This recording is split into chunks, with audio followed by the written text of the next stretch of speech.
Olá, meus amigos, tudo bem com vocês? Pastor José Francisco de volta, o J. Silva. Se vocês desejarem, queridos, como eu sempre digo, é um prazer extraordinário estar de volta aqui para mais uma lição. Pois é, a lição que eu trago hoje para vocês é a lição de número 2. Na verdade, é apenas uma prévia da mesma, pois é. Vai estar sob minha responsabilidade mais uma vez aplicar esta lição. Então, eu vou deixar aqui uma pauta bem sucinta, prévia, tá? Para aqueles que desejarem descobrir aqui o caminho das pedras, como eu disse na semana passada. Pois é, na verdade a gente procura fazer isso apenas para ajudar os nossos professores, nossos amigos que nos acompanham aqui no canal. É bem verdade que existem muitos outros canais com muitos professores até melhores do que eu, com toda a propriedade. Mas se você quiser nos acompanhar, então já pegue seu dedo abençoado aí, já deixa um like, fortalece o canal. Eu agradeço a sua companhia, ela me fortalece, mas quem fortalece o canal é o seu like. Então, se você puder deixar, eu já te agradeço. Muito obrigado, Deus te abençoe. Tá? Quero agradecer ao meu Deus pela rica oportunidade que Ele me concede, ainda não merecedor, mas Ele me concede essa oportunidade de estar aqui no canal, trazendo mais uma pauta, mais uma aplicação leve, sucinta e bem objetiva, claro. A lição, como eu disse para vocês, de hoje é a lição de número 2. Ela traz um título bastante interessante, porque ela vai falar do avivamento no Antigo Testamento. É bem verdade que quando a gente fala de avivamento, a gente já pensa logo no poder pentecostal, no movimento, claro. Eu falei isso na semana passada, na primeira lição, onde a mesma vem tratando sobre avivamento espiritual dentro desse novo trimestre que se inicia no ano de 2023. Pois é, Aviva a Tua Obra é o título do mesmo, tá? Mas o que me chama a atenção é que nessa segunda lição, quando ele fala de avivamento no Antigo Testamento, isso aqui realmente já mexe com a gente. Por quê? Quando a gente fala de avivamento, pensa-se logo no poder, como já disse, no movimento. Pois é, na manifestação do Espírito Santo. Mas entenda uma coisa, não estou dizendo que isso está errado, até porque, literalmente, com a descida, a manifestação do Espírito Santo no Novo Testamento, isso ficou caracterizado. E é claro que a gente entende que isso aqui significa uma capacitação, um revestimento com toda a propriedade para uma igreja que iria dar início a uma jornada de pregação e um cunho de verdades que seriam, através da mesma, transferida, transmitida em relação ao Cristo. Pois é. E, é claro, essa capacitação espiritual, ela veio para dar a essa igreja uma reestruturação, uma renovação, para que a mesma pudesse... Bom, é assim que os crentes primitivos demonstram para a gente. Eu até mencionei isso também, que no auge da perseguição, quando eles se sentem enclausulados, eles vão orar, vão pedir ajuda, vão pedir ao Senhor para renová-los, para que eles pudessem estar dando continuidade à pregação. Bom, é assim que funciona. Então, o avivamento também traz essa pauta para a gente. Mas quando a gente fala de avivamento dentro do Antigo Testamento, o negócio é um pouquinho diferente. Por quê, pastor? Porque lá a gente não vê essa manifestação de línguas estranhas, poder, não, a gente não vê isso. A gente vê uma restauração física, uma restauração de Estado, uma restauração de nação, uma restauração de povos. E é claro, quando isso acontecia, o povo acabava se voltando para Deus. Pois é, então no Antigo Testamento, a pauta de avivamento, ela tem um pouquinho, tá, de diferença do que a gente vê no Novo. Como assim, pastor? Lembrando que avivamento, a gente já até disse isso aqui, significa literalmente fazer de novo, dar uma roupagem nova, trazer uma restauração. Claro, essa é a ideia do avivamento. Falamos até sobre o profeta Abacuque, quando ora pedindo para que o Senhor venha avivar o seu povo de novo. A intenção era essa, restaurá-los, trazê-los de volta ao altar da adoração, de onde eles se ausentaram e começaram a esquecer dos favores de Deus. Então a oração do mesmo tem essa pauta, tem essa finalidade, trazê-los de volta para o altar da adoração. Pois é, essa é a primeira visão que a gente tem. Só que quando a gente chega aqui dentro da lição de número 2, com toda a propriedade, a mesma traz para a gente, tá, essa pauta, avivamento no Antigo Testamento, vai colocar logo nos tópicos de abordagem aqui algumas finalidades muito interessantes.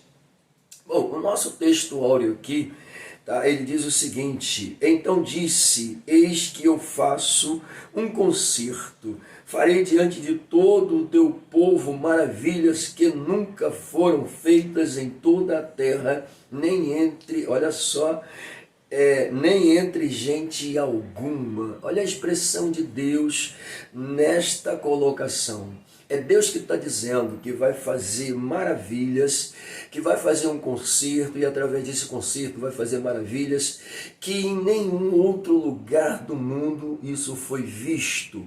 Logo percebe-se que o que Deus está dizendo para Moisés é que vai fazer algo inédito no meio do seu povo. Onde nós encontramos Êxodo capítulo de número 34, versículo de número 10, na parte A. Perceba então que esse concerto e que essas maravilhas, com toda a propriedade, já traz, ou seja, um despertamento espiritual. Essa é a primeira finalidade de avivamento no Antigo Testamento. O que, pastor? Despertamento. Pois é, quando o povo é despertado para essa finalidade, para essa realidade, significa que Deus está chamando eles para viverem uma novidade de vida. E isso não é diferente com a gente hoje não. Pois é, se tem uma coisa que Deus quer da gente, é nos chamar para vivermos sempre novidade de vida. Pois é, isso é interessante demais. Bom, na sua verdade prática, ele diz o seguinte: a Bíblia revela que Deus responde ao seu povo com muitos avivamentos, como resposta às orações e súplicas. Vamos lá. Olha a colocação dele aqui. Com muitos avivamentos. Essa declaração aqui já mostra que essa pauta aqui diferencia, como já disse, dos avivamentos do Novo Testamento. Porque sempre quando falamos de avivamento, claro que a gente pede uma restauração, a gente pede uma renovação, mas a gente sempre alcunha isso a manifestação pentecostal, movimento do Espírito Santo. E nem sempre é por essa linha de raciocínio. Ok? Eu preciso entender que avivamento é muito mais que isso aqui. Ok? Isso aqui é uma pauta para a igreja, tem uma finalidade para a igreja, mas quando a gente olha para dentro dessa realidade aqui, ele falando dentro do Antigo Testamento, muitos avivamentos, como é que eu entendo isso dentro do Antigo Testamento, pastor? Pois é isso que a gente vai fazer agora. Bom, na leitura diária, ele diz aqui o concerto real para guardar os mandamentos santos.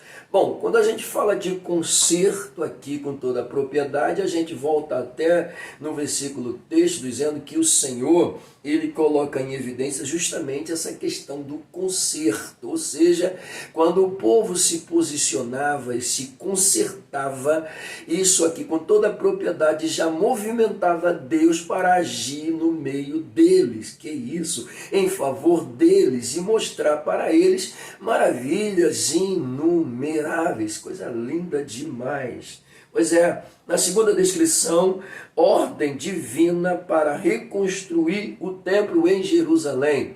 Veja bem, a gente sai desse cunho de concerto e já entra para dentro de uma pauta onde o povo está voltando do cativeiro com uma ordem, reconstruir o templo. Veja bem, reconstruir o templo automaticamente já diz para mim o seguinte: não dá para eu receber a presença de Deus numa casa totalmente destruída, desfigurada. Não. Derrubada ao chão. Eu preciso de uma casa nova, restaurada, estruturada.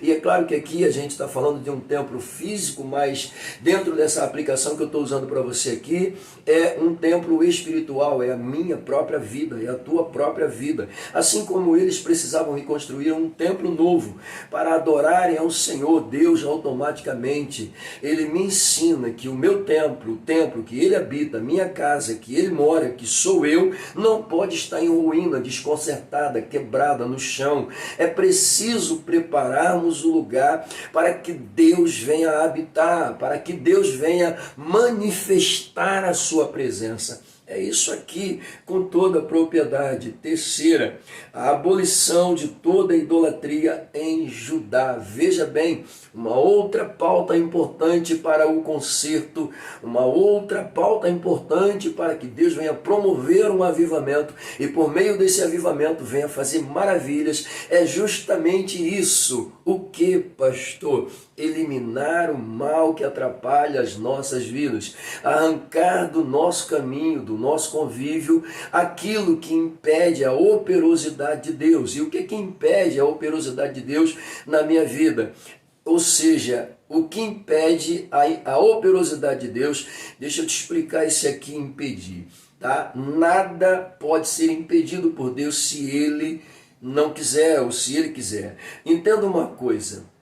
Nada pode interferir o agir de Deus, mas existe uma coisa que Deus, por si só, Ele não quer intervir nem se meter. É quando o pecado predomina. Quando o pecado predomina, Deus automaticamente Ele te deixa à mercê e à vontade do pecado até você tomar vergonha na cara, se consertar e pedir a Ele uma reestruturação espiritual. É assim que funciona. Pois é. Bom, Deus promete abundância e prosperidade ao seu povo. Aí a gente volta para o versículo texto de novo. Veja o que ele diz. Faça um concerto. Farei diante de todo o povo maravilhas. Olha que coisa linda. Deus promete abundância e prosperidade ao seu povo. Deus está dizendo que vai fazer maravilhas quando o pecado for abolido, quando a casa for consertada, meu Deus do céu. E quando você guardar os mandamentos do Senhor, no nosso caso, quando você guardar a palavra do Senhor. Jesus, ele deixa isso muito claro no Novo Testamento, no Evangelho segundo João, capítulo 14. Jesus deixa isso muito claro quando ele diz: aquele que tem os meus mandamentos e o guarda, esse é o que me ama, e aquele que me ama será amado pelo meu Pai. Coisa linda demais. E ele diz mais ainda: e eu, e ele e eu faremos em você o que? Morada, habitação. Isso aqui já arrebenta tudo, né? Porque ele não vai fazer morada numa casa destruída. Não, ele precisa que você reconstrua a sua casa. Coisa linda. Ele não vai morar em sua casa se a sua casa é dividida com o pecado, com a idolatria. Não. Tem que limpar a casa, pelo amor de Deus. A presença do Senhor é santa, extremamente santa. Tá? E por ser santa aos extremos, a mesma fala de ordem do Antigo Testamento, que eu gosto muito, quando Deus chama o povo através de Moisés e diz: olha, manda eles se santificarem porque eu sou santo. Pois é, assim como eu sou santo, eles precisam serem também. Que coisa interessante, essa mesma pauta utilizada para o povo israelita caminhando pelo deserto é a mesma que Pedro, através do Espírito Santo, traz para dentro da igreja. A igreja precisa ser santa.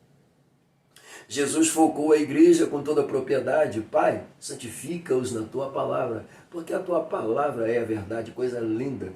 Versículo 19 do capítulo 17 do Evangelho de João, no versículo 17 e agora o versículo 19, Jesus ele diz: porque por eles eu me santifiquei. Coisa linda demais. Pois é, isso aqui é extraordinário, né? E a última delas aqui, a penúltima, Salomão constrói várias cidades após a... Olha só, o que o conserto faz na vida de uma pessoa. O conserto traz para a vida da pessoa manifestações divinas. É o que ele está dizendo aqui: farei maravilhas como nunca se viu. Salomão está presenciando isso aqui literalmente. A começar pela conclusão do templo, quando ele oferece sacrifícios 1000 ao Senhor, em quantidades exacerbadas, pois é, de sacrifícios para chamar a atenção de Deus, e ele conseguiu. Deus desceu, recebeu o sacrifício e à noite foi conversar com ele. Pois é, manifestações extraordinárias. E isso lá no Antigo Testamento. Essa pauta de avivamento no Antigo Testamento é justamente isso. É Deus trazendo coisas novas. É Deus manifestando restauração. É Deus fazendo maravilhas inigualáveis como nunca se viu na vida daqueles que se consertaram, colocaram o templo de volta no lugar, abandonaram a idolatria. E fica aqui a pauta, fica aqui a advertência, fica aqui a lição. Deus não compactua com aquilo que atrapalha você e a sua convivência com Ele. Pegou? Pois é, para fechar então o avivamento com fogo e trovões. Pois é, nós temos aqui uma pauta interessante, tá? Que com fogo e trovões. Bom, essa manifestação vista lá no capítulo 19, eu gosto muito, gosto muito. Confesso que é uma das passagens bíblicas que me chama muita atenção, porque é o momento que o povo para e automaticamente Deus convida Moisés a estar com ele e convida o povo para estar no pé do monte. Bom, a rejeição do povo faz com que Deus tome uma atitude inesperada para eles. Pois é, eles queriam ouvir Moisés porque eles estavam com medo do que Deus estava fazendo. E isso aqui criou um limite entre eles. Mas através dessa manifestação sobrenatural e magnânima, automaticamente Deus vai renovar entre eles uma coisa: a espiritualidade. Por quê? É bem verdade que eles saem do Egito contaminados. E o fato de caminharem 40 dias, ou melhor, 40 anos, o que seria 40 dias talvez, ou menos que isso, demoram 40 anos justamente por causa daquilo que eles trouxeram dentro do coração. E isso a gente vê lá a partir do capítulo 30 até o 34, com muita propriedade do livro de Êxodo, a dureza do coração deles. Pois é, mas independente disso, ali Deus estava mostrando que o conserto era com ele, tá? E que a manifestação de restauração era com ele. E se eles estavam caminhando por ali, era porque Deus queria fazer algo novo na vida deles. Pois é, não reclame se em algum momento da sua vida pautar um deserto. Às vezes o deserto vem para te consertar, vem para te colocar no lugar. Talvez a igreja de Cristo venha passar por um deserto nesses últimos dias, mas independente disto, o importante é a gente não perder a fé. Pois é, ameaças mil a gente está vendo. Pois é, mudanças estão querendo fazer, mas só muda se Deus permitir. Todavia, se Deus permitir, devemos nos enquadrar no meio de tudo isso e perceber que mesmo em meio a tudo isso, Deus ainda é o Senhor. Amém? E nós acreditamos no milagre. Vem comigo. Deixa eu apresentar para vocês então aqui. Bom, como eu não tenho aqui a incumbência hoje de trazer nenhuma pauta sobre o plano, nada disso, apenas uma forma bem sucinta de apresentar para vocês o que é avivamento no Antigo Testamento. Diante da leitura bíblica já deu para perceber que que o avivamento no Antigo Testamento é real. Pois é, mas quando a gente chega aqui dentro da lição, logo dentro do primeiro tópico, a gente vai ver aqui no ponto de número 1, um Moisés, sendo chamado por Deus. O autor declara que depois da morte de José se levanta um faraó que desconhece o que José fizera pelo Egito. Pois é, e começa a oprimir o povo. Nesse meio, Deus levanta um Moisés, nasce um menino, Moisés. Quando Moisés cresce, Deus usa Moisés para libertar o seu povo da mão desse faraó insano. Isso aqui é o quê? É um momento em quando o povo está orando, está pedindo socorro. Olha, a pauta é interessante para Deus se manifestar e trazer vida nova, trazer restauração. É quando o povo se conserta, é quando o povo se coloca na posição, é quando o povo ora, é quando o povo busca. Pois é, quando isso começou a acontecer, automaticamente Deus já estava lá no deserto, levantando Moisés, dizendo para ele: meu povo está clamando, ok? Pois é, então Moisés vai ser o primeiro a ser usado por Deus para livrar os israelitas da tirania do faraó, como diz o autor, pelo amor de Deus. Ele diz mais ainda, nesse contexto, Moisés foi divinamente chamado no Monte Horebe e viu uma sarça que queimava, mas não se consumia. Pois é, Deus o chamou para libertar o seu povo do Egito, dizendo: eu sou o Deus de teu pai, o Deus de Abraão, o Deus de Isaac, o Deus de Jacó. Olha o que Deus está colocando para ele não ter dúvida nenhuma do seu chamado, da sua convocação. Para você ter ideia, ao dizer isso para um dos seus filhos, Deus de Abraão, Deus de Isaac, Deus de Jacó. Deus está dizendo para eles o seguinte: eu fui Deus do patriarca de vocês, eu dei início à vida de vocês, não tem como duvidar. Pois é, isso aqui é extraordinário. Tem muito mais coisa, você pode arrancar muito mais coisa do que isso. Você pode até fazer uma pauta muito mais bonita, pegando aí os termos originais, hebraico, grego, e com certeza eu trazer algo aqui muito mais bonito, muito mais polido do que isso. Fica à vontade, deixa Deus te usar, pelo amor de Deus, tá? E aí, fechando então aqui, por intermédio de Moisés, tá? O soberano Deus exerceu juízo sobre o faraó de maneira poderosa. Lindo demais isso aqui, pelo amor de Deus. Como é que ele fez isso, pastor? Quando ele enviou as 10 pragas para libertar o seu povo de forma maestrica e sobrenatural. E ele fez. Pois é, então aqui, com toda a propriedade, através de Moisés, Deus trouxe essa primeira pauta de restauração, tá, de vida nova, que é o cunho do avivamento. Pois é, que é o que pauta avivamento dentro do Antigo Testamento. Tá? Como eu disse aqui, tem uma pequena diferença. No Novo a gente vê poder, vê manifestação. No Antigo a gente também vê poder, vê manifestação, mas não igual no Novo. Pois é, amém? Mas vamos lá, deixa eu continuar aqui. No segundo ponto, então, ele fala sobre avivamento no tempo de Samuel. Isso aqui também é extraordinário. O povo estava totalmente afastado de Deus. O povo estava totalmente entregue à idolatria, ao pecado, à maldade, à rebeldia.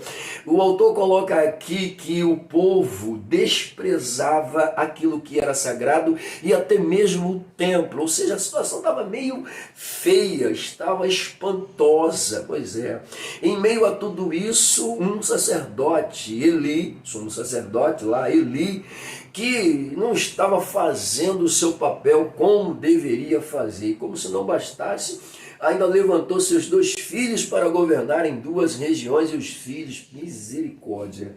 Pois é nesse meio que Deus levanta Samuel para ser o seu chamariz, para ser a sua fonte, tá? Onde ele vai manifestar o seu poder, a sua misericórdia, a sua graça para um povo totalmente perdido espiritualmente. Bom, aí aqui dentro desse período a gente já vai ver com toda a propriedade que Eli, claro, depois que a arca foi tomada por conta de uma batalha, ele morre, mas Deus já havia declarado a Samuel o seu papel. E Samuel vai ser um instrumento de Deus para provocar um grande avivamento em Israel.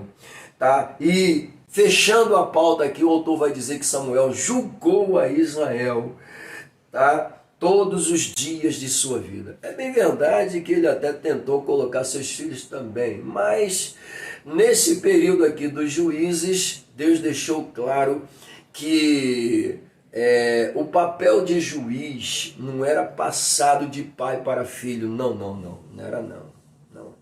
Quem escolhia o juiz era Deus, e essa ideia de querer passar de pai para filho estava fora dos planos de Deus. Pois é, nem sempre Deus vai querer colocar o teu filho para substituir o teu lugar. Pois é, a gente quer, isso é uma coisa nossa, o nosso desejo é esse, é que o filho dê continuidade. Isso é normal, isso faz parte do ser humano, faz parte da nossa vida, né? A gente deseja que os filhos nossos sigam os nossos passos, desenvolvam com toda a propriedade, mas nem sempre é assim, porque nem sempre o filho quer seguir o teu passo, nem sempre o filho quer fazer o que você faz, nem sempre o filho nunca vai ser como você, ou ele vai ser pior que você, ou ele vai ser melhor que você. Não existe outra realidade aqui dentro. Tá? Então é muito perigoso isso, mas enfim, eu não estou aqui para falar nada sobre essa questão, isso aí é Deus que fala. Só sei de uma coisa, nesse período aqui, Deus deixa muito claro que a passagem de juiz para juiz não era feito dessa forma, porque era ele quem colocava, era ele quem tirava, era ele quem colocava, era ele quem tirava, o trono era dele, e ele fazia o que ele queria. Pois é, então Samuel governou durante todo o dia da sua vida, diz, Agora aquele pulo vai para o 3, lembrando que Samuel foi o canal para Deus promover um avivamento espiritual, um renovo, um conserto no meio do povo. Ok? No 3, o avivamento no tempo de Josias. Mas isso aqui é extraordinário. Veja bem. O autor começa a sua pauta falando do rei Ezequias e logo em seguida coloca o seu filho Manassés no seu lugar. Uma vez que Ezequias morre, Manassés assume o trono, faz um monte de baboseira, bagunça a hegemonia, arrebenta tudo, faz tudo que é errado. Você pode ver aí, faz tudo que é errado, tudo fora da direção de Deus, ao ponto de Deus levantar a Assíria para castigá-lo. Prisioneiro. Durante todo esse período de prisão, ele aproveitou para se arrepender de seus pecados, ou seja, reconhecer que havia realmente errado e cometido erros diante do Senhor. Ele se arrepende. O seu arrependimento faz com que o próprio Deus lhe restabeleça o seu reino. Pois é, mas após a sua morte, seu filho Amon assume o reinado em seu lugar. A história revela-nos, tanto aqui na pauta do autor quanto bíblica, que durante o período de reinado de Amon, ele foi um rei totalmente mau. Fez também o que era mau aos olhos do Senhor, se tornando literalmente corrupto, ao ponto dos seus próprios servos o matarem. Pois é, e com a morte dele, Josias então assume o reino. É preciso entender que o reino de Israel está vivendo uma decadência espiritual. O templo está abandonado. E quando Josias começa a reinar, a primeira iniciativa é trazer para dentro do reino uma reforma espiritual. Não só uma reforma física, natural, mas uma reforma espiritual. E como é que ele vai fazer isso? Primeiro, ele começa arrancando todos os altares destinados aos deuses pagãos, como diz o autor da lição, aos demônios com toda a propriedade. Ao fazer isso, ele está promovendo essa reforma espiritual, ele está se posicionando e levando automaticamente também o povo a se posicionar, ou seja, a se consertarem. Um fato interessante é que durante todo esse período de reforma, de busca, quando chegam ao templo, que também estava abandonado, e isso mostra a decadência espiritual do povo, percebe-se que o livro da lei que estava perdido dentro do templo vai ser achado. Isso aqui é que o autor chama de decadência espiritual, e a gente concorda plenamente. A decadência espiritual era tão grande, mas tão grande, que até o livro da lei se havia perdido dentro do templo. Significa que até mesmo o templo estava abandonado. Bom, a iniciativa de Josias, quando ele promove essa reforma espiritual, através dele, que se posicionou e tomou literalmente a iniciativa de o fazer, Deus vai trazer um avivamento. E a gente já viu que avivamento no Antigo Testamento trabalha com renovação e com restauração com toda a propriedade. Fechou? E aí a gente entra dentro do segundo tópico. Pois é, confissão de pecados e retorno à palavra de Deus. Olha só, confissão de pecados e retorno à palavra de Deus. Bom, o ponto de número 1 coloca o chamado de Neemias. O autor diz aqui que Neemias se achava como copeiro do rei Artaxerxes. Bom, é isso que a gente lê logo no primeiro capítulo do livro de Neemias com toda a propriedade. Ele era copeiro do rei. E ele vai ser notificado por um parente seu, dizendo que o estado de Jerusalém estava calamitoso, ou seja, estava feio, horroroso. E muros estavam fendidos, os portões estavam queimados. Essa notícia abala tanto Neemias, que a contextualização histórica diz que ele vai orar.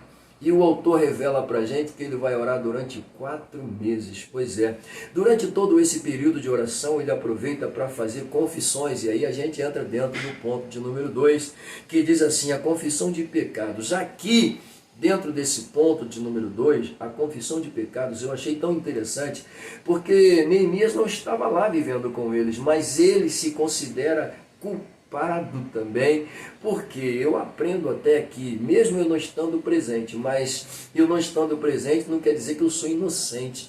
Ou seja, eu posso estar sendo conivente com o que está acontecendo, mesmo não estando participando. Então, independente de eu estar presente ou não, se o meu povo está pecando e eu não estou fazendo nada, então eu sou culpado.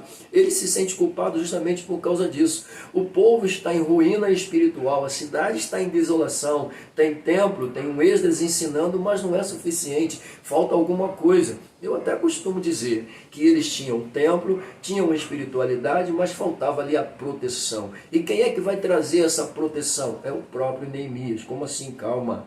Vamos lá, deixa eu explicar melhor. Quando a gente fala de espiritualidade, que Esdras está trazendo é por conta do ensinamento da lei. Só que a espiritualidade que Esdras está trazendo não é suficiente para mantê-los distante daqueles que permeavam, rodeavam a localidade, que tinham liberdade de entrar e sair dentro da cidade, como se a cidade fosse deles, como se o território fosse deles. A gente vê isso com toda a propriedade quando Neemias chega. Pois é, quando Neemias chega para reestruturar os muros, consertar os portões, esses inimigos aleatórios que viviam ao derredor começaram a se opor à construção. Pois é, para que a mesma não pudesse acontecer. Então aqui, quando Neemias se coloca como culpado, ele está dizendo, eu também tenho culpa. Ou seja, eu preciso fazer alguma coisa, eu necessito disso. E dentro desse pensamento ele vai ganhar liberdade, o direito de poder voltar para colocar em prática aquilo que estava dentro do seu coração. Aqui Deus vai utilizar-se de Neemias para dar continuidade a uma reforma espiritual que havia se iniciado com Zorobabel, passou por Esdras e agora vai se concluir com Neemias. Isso aqui é muito interessante. Bom, queridos, eu estava aqui no ponto de número 2 falando sobre a confissão de pecados, apresentando aqui a oração de Neemias. Lembrando que no ponto de número 1, ele recebe uma notícia, ora durante 4 meses, no 2 ele entra fazendo uma confissão de seus pecados. E, é claro, orando, intercedendo pelos seus irmãos, ele também se confessa um pecador.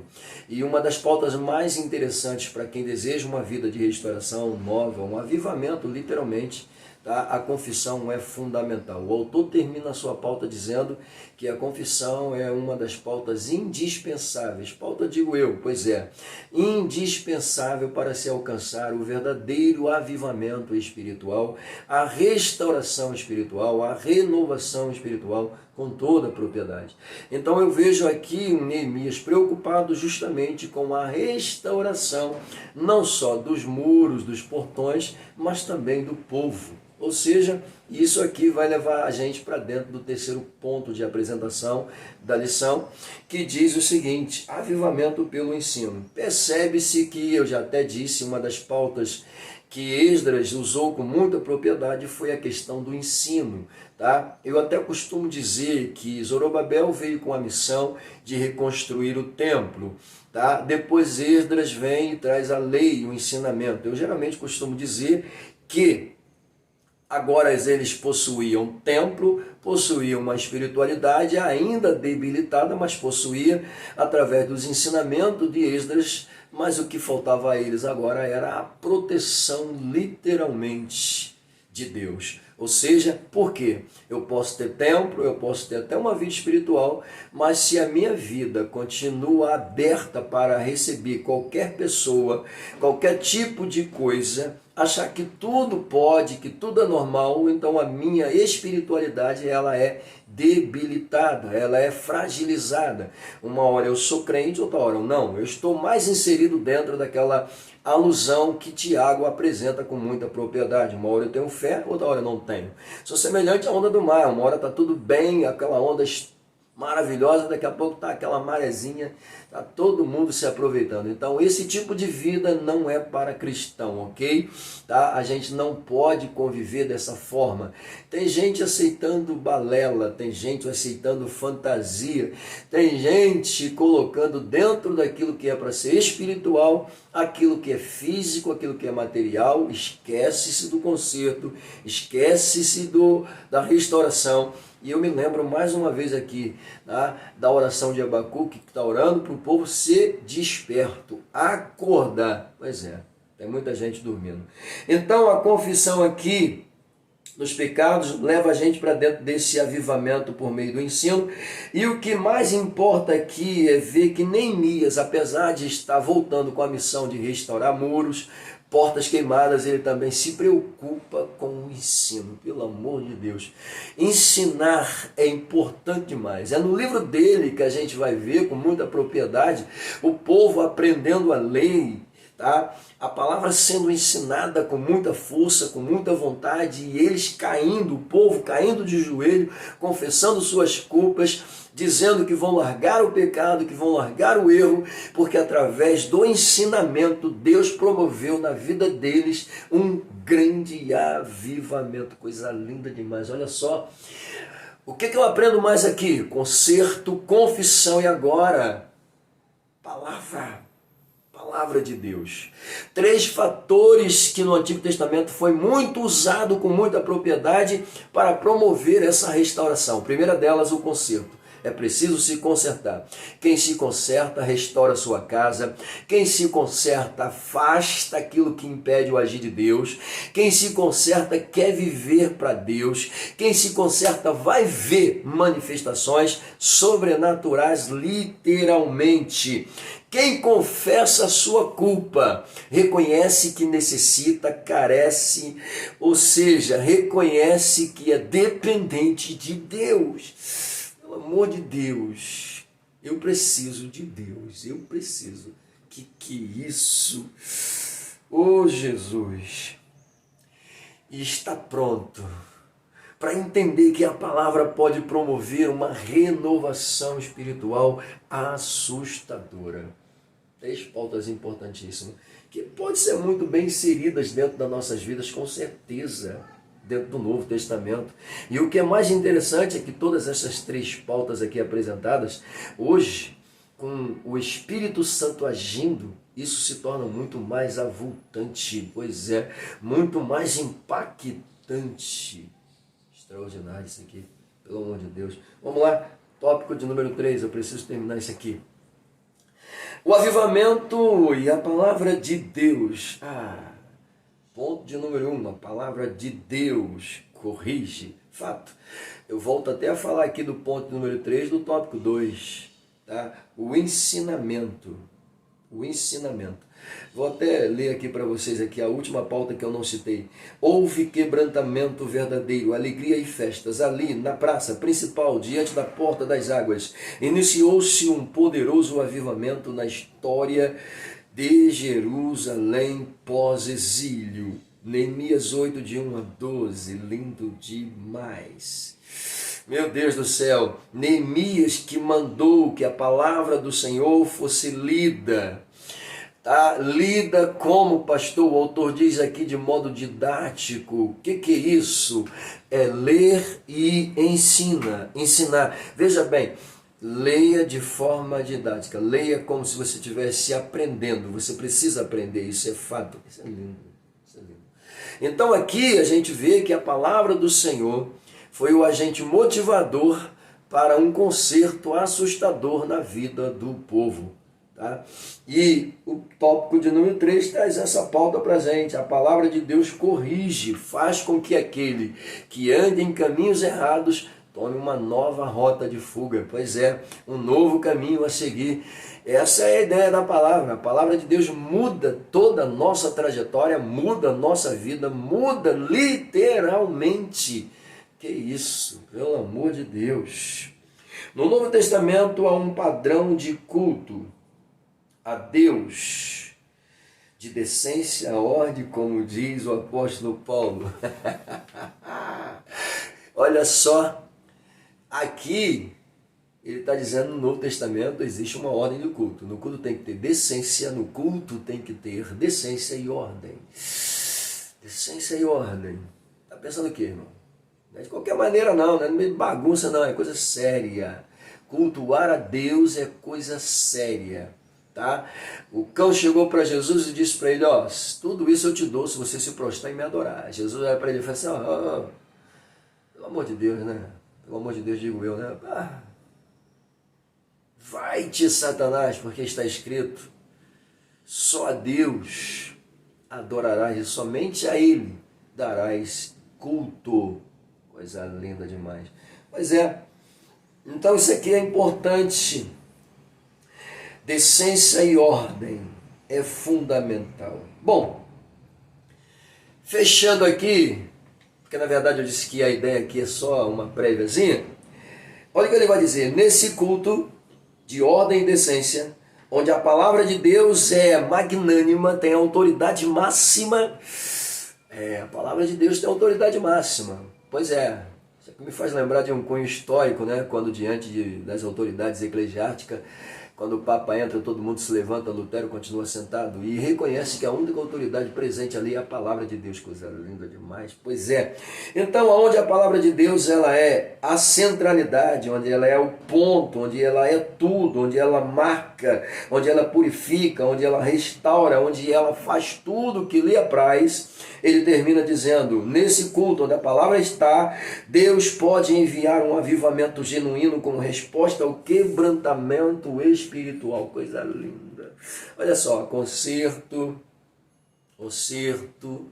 tá? Primeira pauta. Segunda pauta, confissão. Terceira pauta, a palavra de Deus. Quarta pauta, quebrantamento.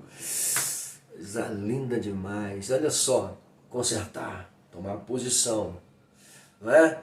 Confessar, eu sou dependente, eu preciso, né? E olhar para a palavra, observar a palavra de forma didática, aprender a palavra, entender a palavra, buscar a palavra, saber da palavra, e agora vem o quebrantamento como a quarta pauta. Pega a visão. Pois é, lindo demais. Extraordinário. Vou até mudar. 2. Ponto 2. Cuidado com o formalismo. Ai, Jesus. Com o formalismo queremos dizer a respeito do que é formal, metódico e rigoroso. Tá? É o extremo oposto do mero emocionalismo e exibicionismo espiritual. É verdade que não é errado observar regras, preceitos e métodos.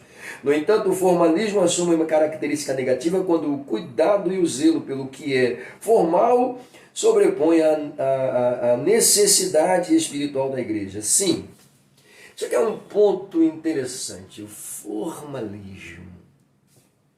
O formalismo religioso transforma cristãos autênticos em beatos, transforma cristãos autênticos em meros religiosos. Pois é, não que ser beato seja errado, ou ser religioso seja errado, não.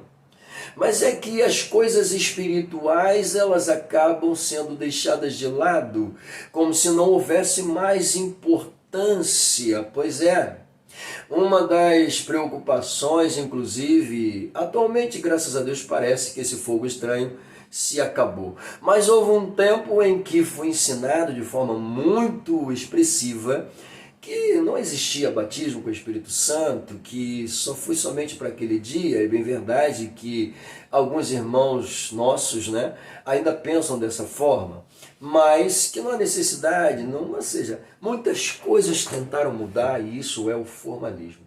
O formalismo ele tira a espiritualidade, ele acaba com a hegemonia da essência divina, tá? Ou pelo menos tenta acabar. Na verdade, ninguém consegue acabar com aquilo que é espiritual, com aquilo que é de Deus, com aquilo que vem do Senhor.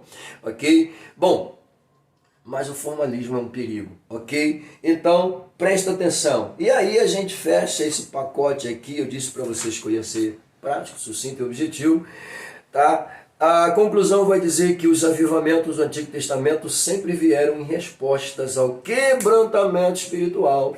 Lembra que eu disse que era a última pauta? Pois é, então conserto é fundamental, tá? Confessar é fundamental, e isso a gente viu no Antigo, tá? Mas no Novo Testamento eu preciso me quebrantar, eu preciso me confessar, eu preciso olhar para a palavra, eu preciso literalmente mostrar que eu preciso, que eu quero, que eu necessito, como a igreja primitiva, que após ser perseguida, maltratada, estava dentro de suas casas, orando, se quebrantando, pedindo novamente o fervor espiritual, a renovação, para saírem em campo e continuarem dizendo que Jesus salva, que Jesus liberta, que Jesus cura.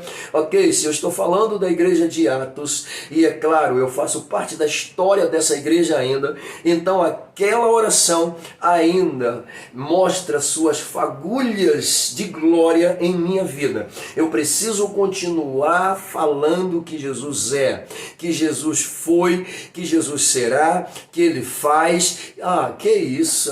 Pelo amor de Deus, tá? Então o avivamento tinha essa finalidade, quebrantamento espiritual, oração fundamental, tá tudo aqui, ok? Bom, precisamos porque estamos caminhando para uma calamidade espiritual. Parece que a cada ano surge uma diferente. Pois é, sempre um vulto estranho surge no ar. Pois é, alguns dos nossos irmãos estão aí enfrentando batalhas ferrenhas, tá? E dentro da nossa nação, muitos já estão enfrentando isso, né? Bom, estamos vivendo um ano de expectativas, um ano que realmente está complicado.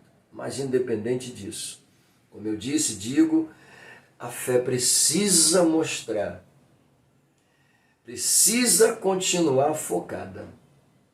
Que o Senhor nos guarde, que o Senhor nos proteja, que o Senhor não nos deixe morrer, nem perecer em meio a essa adversidade. Precisamos ser restaurados, avivados e queremos isso para a nossa nação. Que Deus abençoe. Deus abençoe o Brasil, que Deus abençoe nosso estado, Rio de Janeiro, que Deus abençoe nossa igreja, que Deus abençoe o nosso povo. Que Deus nos ajude. É a minha oração. Que Deus te ajude. Amém? Até a próxima e beijo no coração.